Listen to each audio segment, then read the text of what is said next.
सल्लल्लाहु अलैका या रसूल अल्लाह वसल्लम अलैका या हबीब अल्लाह। और ऊंचा पढ़िए सल्लल्लाहु अलैका या रसूल अल्लाह वसल्लम अलैका या हबीब अल्लाह। जमात दुरूद सलाम की रूह रवा पीर तरीक़त रहबर शरीयत जनाब किबला सैयद अवैस बापू जिलानी हफ़िज़हुल्लाह ताला की ज़ेर सदारत आज का ये प्रोग्राम खूबसूरत प्रोग्राम माहाना और हफ्तावारी सिलसिले की एक कड़ी है। अल्लाह रब्बुल इज़्ज़त इस खूबसूरत प्रोग्राम के एहतमाम और आपकी हम सब की हाज़िरी को अपनी बारगाह रब्बुल इज़्ज़त को कबूल व मंजूर फरमाए। इंतज़ाम करने वालों का ये खूबसूरत एहतमाम और मेरा आप सब का हाजिर होना बरोज़ क़यामत हम सब की बख्शिश और मग़फ़िरत के लिए ज़रिया और वसीला बनाए। मुझसे क़बल फ़ाज़िल जलील क़िबला हज़रत अल्लामा साहब फ़िक्र आखिरत के मौजू पर बहुत खूबसूरत गुफ्तगू फरमा रहे थे और कुरान मजीद फ़ुरक़ान हमीद की आयत तय्यबात की रोशनी में हमें आखिरत की तैयारी का जहन दे रहे थे। एक मोमिन की जो मंजिल है वो आखिरत है। हम दुनिया में आखिरत की तैयारी के लिए पैदा किए गए हैं। दुनिया में जो अमल करेंगे आखिरत में अच्छे अमाल का बदला दिया जाएगा, बुरे अमाल की सज़ा दी जाएगी। हर मोमिन की ज़िंदगी का मकसद बरोज़ क़यामत अल्लाह रब्बुल इज़्ज़त की बारगाह में हाजिर होकर अपने एक एक अमल के हिसाब और उसकी तैयारी ये इंसान की मोमिन की ज़िंदगी का एक अजीम मकसद है। कुरान मजीद फ़ुरक़ान हमीद में इरशाद फरमाया गया वलिमन खाफ़ा मक़ाम रब्बिही जन्नतान, जो क़यामत के दिन अपने रब तबारक व तआला के हुजूर खड़े होने से डरा उसके लिए दो जन्नतें हैं। तो हमने तैयारी करनी है कि बरोज़ क़यामत मरने के बाद एक दिन वो आना है कि हमने अल्लाह के हुजूर हाजिर होना है, खड़े होना है और अपने एक एक अमल का हिसाब पेश करना है। मेरे दोस्तों, इंसान जब कहीं जाने की तैयारी करता है तो उसके लिए एहतमाम करता है।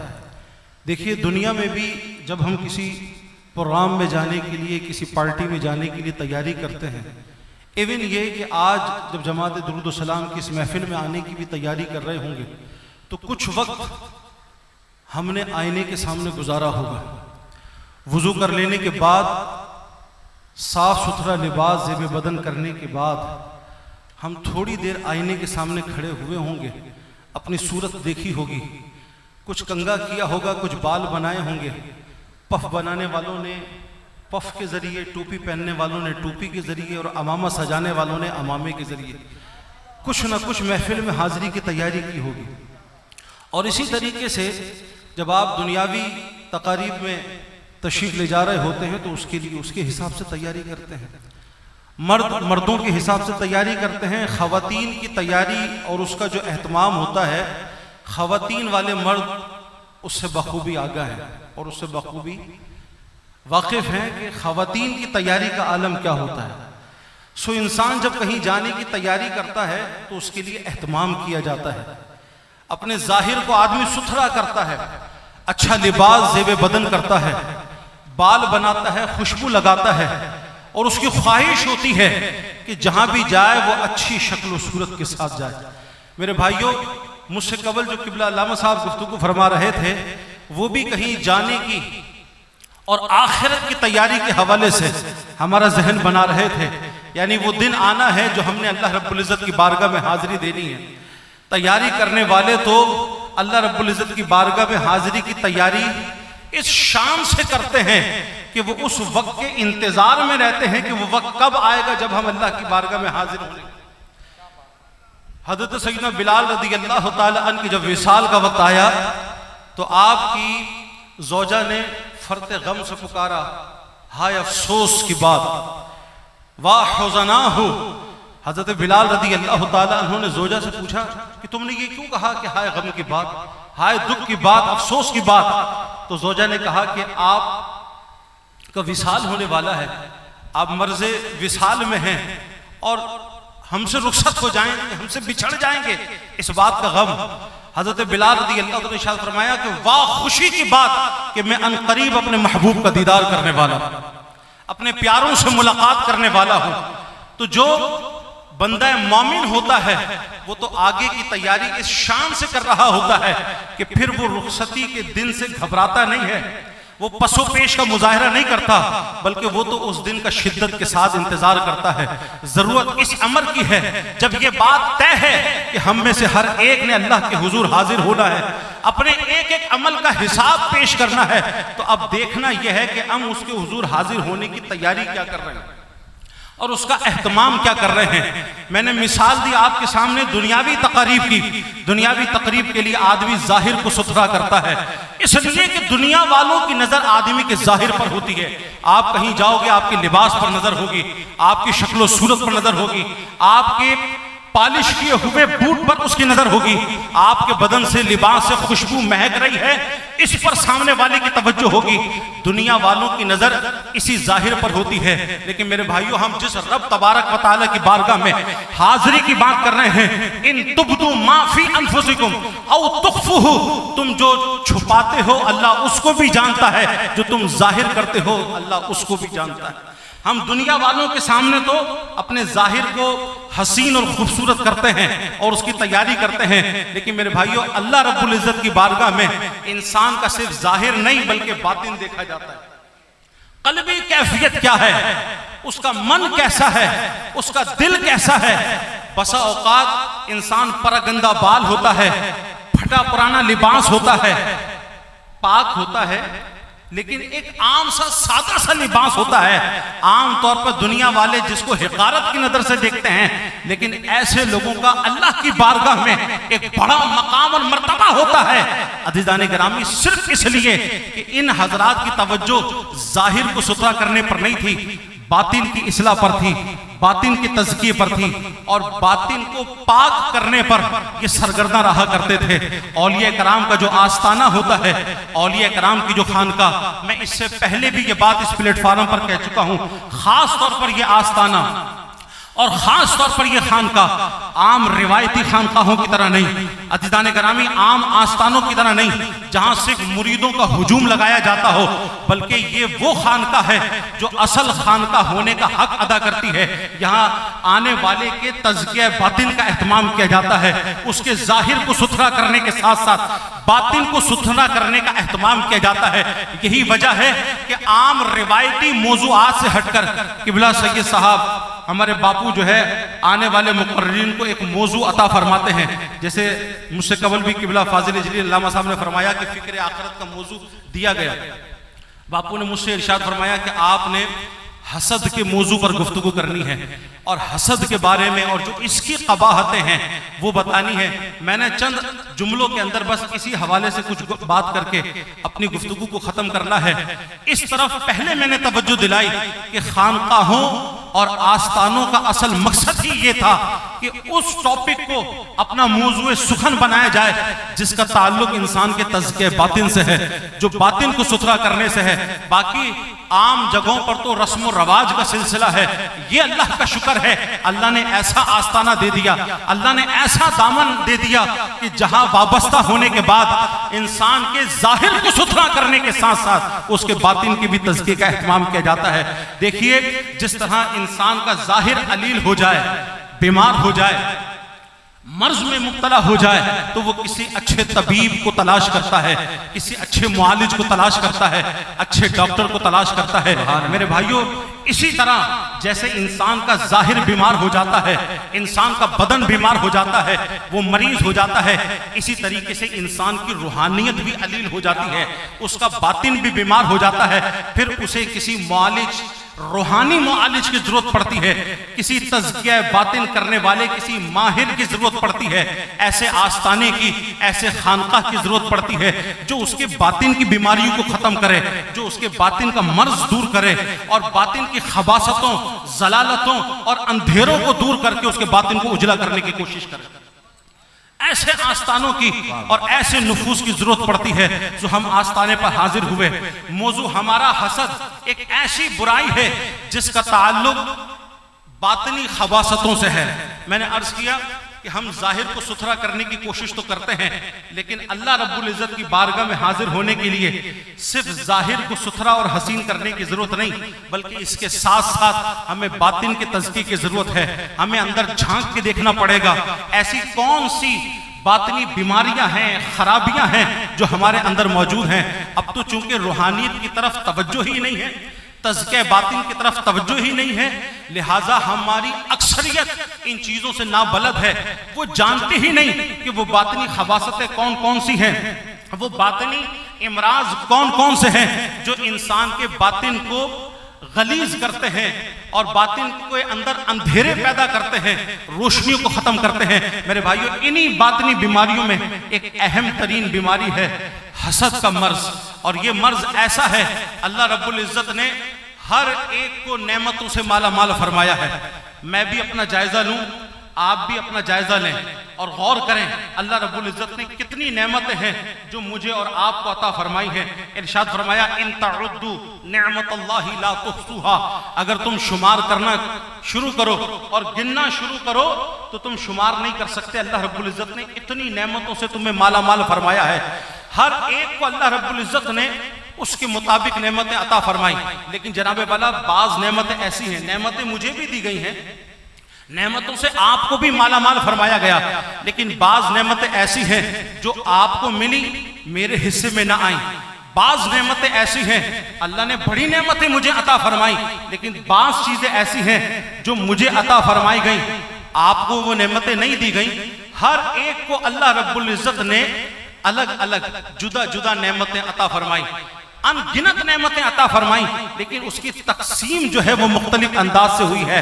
और कुरान मजीद फुरकान हमीद में अल्लाह रब्बुल इज्जत ने हमें इस बात का पाबंद कर दिया कि उन चीजों की तमन्ना ना करो, वला ततमन्नू मा फद्दलल्लाहु बिही बअदकुम अला बअदिन, उन चीजों की तमन्ना मत करो जिन चीजों के जरिए अल्लाह ने बाज को बाज पर फजीलत अता फरमाई, बाज को बाज पर अल्लाह ने फजीलत अता फरमाई, तुम उन चीजों की तमन्ना ना करो। लेकिन अज़ीज़ान गिरामी, जब हम गौर करते हैं उन नेमतों की तरफ तो तवज्जो नहीं करते।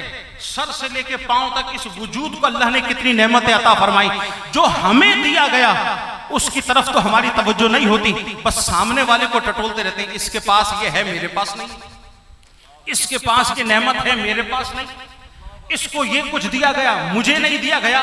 और जब इस मर्ज के अंदर आदमी मुब्तला होता है तो एक तरफ तो ये ख्वाहिश होती है जो मजमूम नहीं कि अल्लाह जो सामने वाले को तूने अता फरमाया है वो मुझे भी अता फरमा दे, और ये जज्बे बुरे नहीं।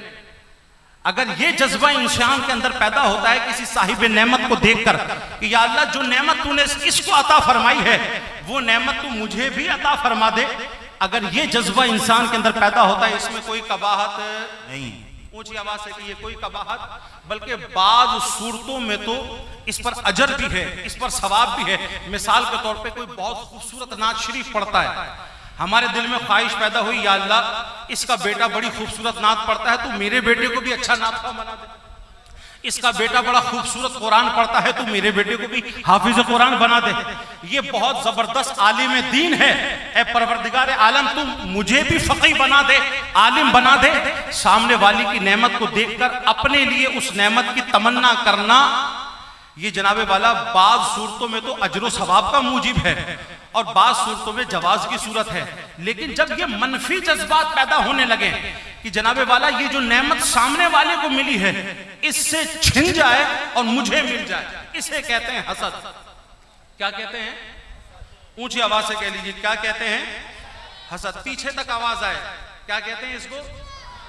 सामने वाले के पास जो नेमत है जैसी इसके पास है मुझे भी मिल जाए, ये बुरा नहीं, इसे रश कहा जाता है। लेकिन ये तमन्ना करना कि जो सामने वाले के पास नेमत है इससे छिन जाए और ये नेमत मुझे मिल जाए, ऐसा जज्बा पैदा होना हसद कहलाता है। सामने वाले से नेमत का छिन जाना और मुझे मिल जाना।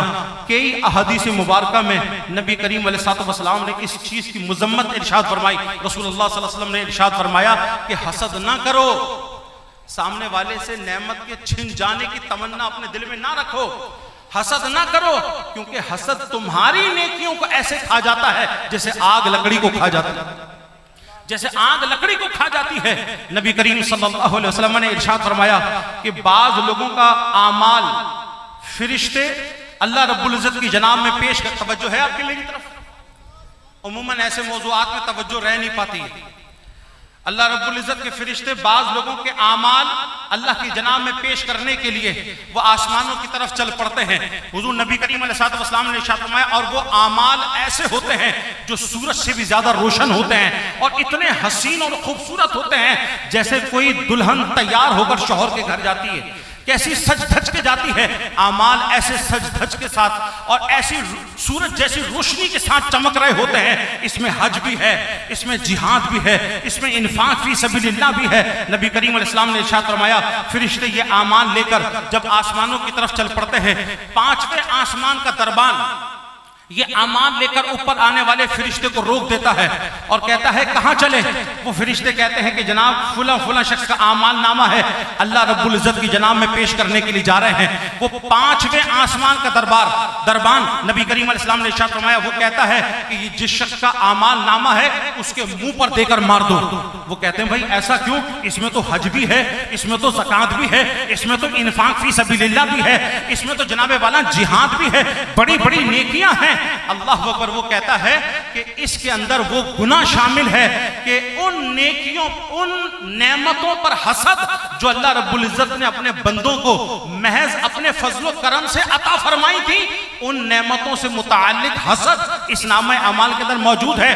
और मेरे रब ने मुझे हुक्म दिया है, वो पांचवें आसमान का दरबान फरिश्ता कहता है, और मेरे रब ने मुझे हुक्म दिया है कि जिस आमाल नामे के अंदर हसद मौजूद हो उसे पांचवें आसमान से ऊपर न जाने दिया जाए। मेरे दोस्तों बातें बहुत हैं, अमल इंतहाई मजमूम है। अक्लमंद के लिए इशारा भी काफी होता है। अगर जमीर जिंदा हो, दिल जिंदा हो, तो नसीहत की एक बात भी काफी होती है। हम दुआ करते हैं अल्लाह रब्बुल इज्जत इस मजमूम सिफत से हमें महफूज फरमाए। दूसरों से हसद करना, दूसरों की नेमतों से जेलस होना। हम मार्केट में बैठे हैं, अपने दुकान पर आने वाले ग्राहकों से ज्यादा सामने वाली दुकान पर जो ग्राहक आ रहे होते हैं उस पर हमारी नजर होती है, और फिर दिल में ये ख्वाहिश होती है कि उसकी दुकान से रश खत्म हो जाए और मेरी दुकान पर रश लग जाए। इसी को तो जनाबे वाला हसद कहते हैं। आप क्लास में तालिब इल्म हैं, जनाबे वाला बहैसियत तालिब इल्म, आपके दिल के अंदर अगर ये ख्वाहिश है कि सामने वाले के जैसे फर्स्ट डिवीजन आती है, ए ग्रेड आता है, मेरा भी ऐसा ही ए ग्रेड आना शुरू हो जाए, मैं भी फर्स्ट डिवीजन से पास होना शुरू हो जाऊं, ये जज्बा तो बहुत अच्छा है। लेकिन अगर ये जज्बा आपके दिल के अंदर पैदा हुआ कि ये सामने वाला जो ए ग्रेड आता है फर्स्ट डिवीजन से, ये फेल हो जाए कमबख्त और मेरा ए ग्रेड आ जाए, मेरा नाम रोशन हो जाए, इसे हसद कहते हैं। ये क्लास में अगर पढ़ते हैं तो वहां भी पैदा हो जाता है, मार्केट में तिजारत करते हैं तो वहां भी पैदा हो जाता है। अगर आप किसी ऑफिस में जॉब करते हैं और आप देखते हैं कोई दूसरा एम्प्लॉइज है और वो सेठ साहब की नजर में, बॉस की नजर में ज्यादा महबूब है, ज्यादा पसंदीदा है, ज्यादा करीब है, तो दिल में जेलसी पैदा हो जाती है, हसद पैदा हो जाता है, और ये जज्बा पैदा होता है कि जनाबे वाला इसका मकाम मर्तबा इससे छिन जाए और बॉस की नजरों में मैं महबूब हो जाऊं। इसी तरह किसी खानकाह और आस्थाने से अगर आप वाबस्ता हैं और आप देखते हैं कि कोई हमारा पीर भाई है जो किबला शाह का महबूब नजर है और मंजूर नजर है और पीर साहब का इंतहाई मुकर्रब है, दिल के अंदर अगर ये जज्बा है अजीजान करामी कि जैसे ये करीब है मैं भी ऐसे ही करीब हो जाऊं, ये तो बहुत अच्छी बात है। लेकिन अगर ये जज्बा दिल के अंदर पैदा हुआ कि ये तो जनाब जलील हो जाए, ये तो रुसवा हो जाए और इसकी जगह जो है वो गद्दी मुझे मिल जाए, इसकी जगह मुकर्रब में बन जाऊं, इसी को हसद कहते हैं। और नबी पाक अलैहिस्सलाम ने फरमाया कि ये हसद एक ऐसा मजमूम अमल है जो नेकियों को ऐसे खाता है जैसे आग लकड़ी को खा जाती है। मैं दुआ करता हूं अल्लाह रब्बुल इज्जत मेरे कल्ब को भी और मेरे मन को भी और मेरे सीने को भी मुसलमानों के हसद से पाक और साफ कर दे। और सबके हक में ये दुआ करता हूं, अल्लाह रब्बुल इज्जत हमारे इस दिल को मिसले आईना कर दे, पाको साफ कर दे, गर्दो गुबार को दूर कर दे, मुसलमानों का कीना दूर कर दे, बुग़्ज़ और हसद को दूर कर दे। मेरे भाइयों, जब दिल का ये बर्तन साफ हो जाएगा ना, मुसलमानों का कीना खत्म, बुग़्ज़ खत्म, अदावत खत्म, नफरत खत्म, हम हर एक के लिए शीरो शकर हो जाएंगे। अल्लाह के फैसलों पर राजी रहने वाले, अगर उसको अल्लाह ने इतना दे दिया है तो जनाबे वाला ये अल्लाह का फैसला है, मैं अल्लाह की रजा में राजी हूं। जब दिल के अंदर ऐसे साफ सुथरे जज्बात पैदा हो जाएंगे, आप यकीन करें, जब दिल का ये आबगीना सुथरा हो जाता है, फिर ये याद इलाही से मामूर होना शुरू होता है, फिर जिक्र की लज्जत आनी शुरू होती है, फिर दुरूद और सलाम में मजा आना शुरू होता है, और फिर सिर्फ जबान दुरूद पढ़ती नहीं है, जब दिल पाक व साफ होता है ना, तो फिर आदमी दुरूद पढ़ते पढ़ते सोता है और दिल की आंखें खुलती हैं, मदीने वाले का दीदार भी हो जाए। नारे तकबीर, नारे रिसाला, नारे रिसाला।